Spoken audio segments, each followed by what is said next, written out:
আপনি কি জানেন কিয়ামতের দিন একজন বান্দার আমলের মধ্যে সর্বপ্রথম কোন আমলের হিসাব নেওয়া হবে? উত্তর হচ্ছে নামাজের হিসাব।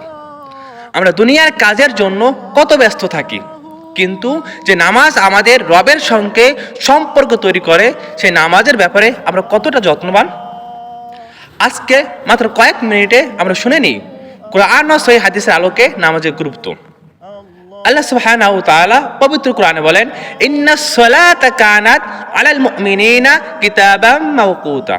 অর্থাৎ নিশ্চয়ই নামাজ মুমিনদের উপর নির্ধারিত সময় ফরজ করা হয়েছে। অর্থাৎ নামাজ শুধু একটি সাধারণ ইবাদত নয়, এটি মুমিনের উপর নির্ধারিত ফরজ ইবাদত। 5 ওয়াক্ত নামাজ আমরা প্রতিদিন বারবার আল্লাহর স্মরণ করার সুযোগ দেয়। নামাজ মানুষকে অশ্লীলতা ও অন্যায় কাজ থেকে দূরে রাখে। এই বিষয়ে আল্লাহ সুবহানাহু ওয়া তাআলা পবিত্র কোরআনে বলেন, ইন্নাস সালাতা তানহা আনিল ফাহশাই ওয়াল মুনকার। নিশ্চয়ই নামাজ অশ্লীল ও মন্দ কাজ থেকে বিরত রাখে। সূরা আনকাবুত আয়াত নং 45। ভেবে দেখুন, একজন মানুষ যদি মনোযোগ ও খুশুর সঙ্গে প্রতিদিন 5 ওয়াক্ত নামাজ আদায় করে, তাহলে তার অন্তরে আল্লাহর ভয় ও জবাবদিহিতার অনুভূতিটা তৈরি হয়। তাই নামাজ শুধু মসজিদে কয়েক মিনিট দাঁড়ানোর নাম নয়, নামাজ আমাদের জীবনকে পরিবর্তন করার একটি মাধ্যম। নামাজ হলো বান্দার সঙ্গে একটি সম্পর্ক। নামাজ হলো বান্দার রবের সঙ্গে সম্পর্ক।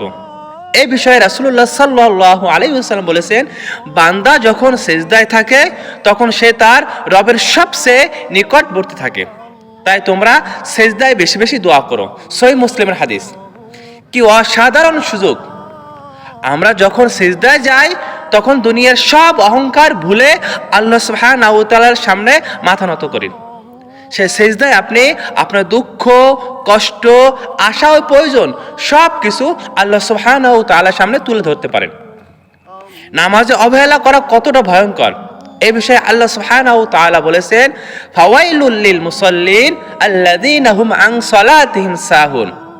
অতএব দুর্ভোগ সেই নামাজীদের জন্য যারা তাদের নামাজের ব্যাপারে গাফেল।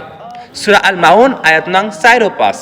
তাই শুধু নামাজ পড়লেই হবে না, নামাজকে গুরুত্ব দিতে হবে, সময় মতো নামাজ আদায় করতে হবে এবং মনোযোগের সঙ্গে আদায় করার চেষ্টা করতে হবে। সম্মানিত প্রিয় দিনী ভাই বোনেরা আমার, জীবন যতটা ব্যস্ত থাকুন না কেন, নামাজের জন্য সময় বের করুন। দুনিয়ায় কাজের জন্য আমরা সময় বের করতে পারি, পরিবারের জন্য সময় বের করতে পারি, মোবাইলের জন্য সময় বের করতে পারি, কিন্তু যিনি আমাদের জীবন দিয়েছেন তার জন্য 5 ওয়াক্ত নামাজের সময় কি আমরা বের করতে পারবো না? অবশ্যই পারবো। তাই আজ থেকে সিদ্ধান্ত নিয়ে নামাজ ছাড়বো না, নামাজ দেরি করব না, নামাজে জীবনের সবচেয়ে গুরুত্বপূর্ণ ইবাদতের একটি হিসাবের অংশ বানাবো। আল্লাহ সুবহানাহু ওয়া তাআলা আমাদের সবাইকে 5 ওয়াক্ত নামাজ পড়ার ও খুশি সহিত নামাজ আদায় করার তৌফিক দান করুন। সবাই বলুন আমিন।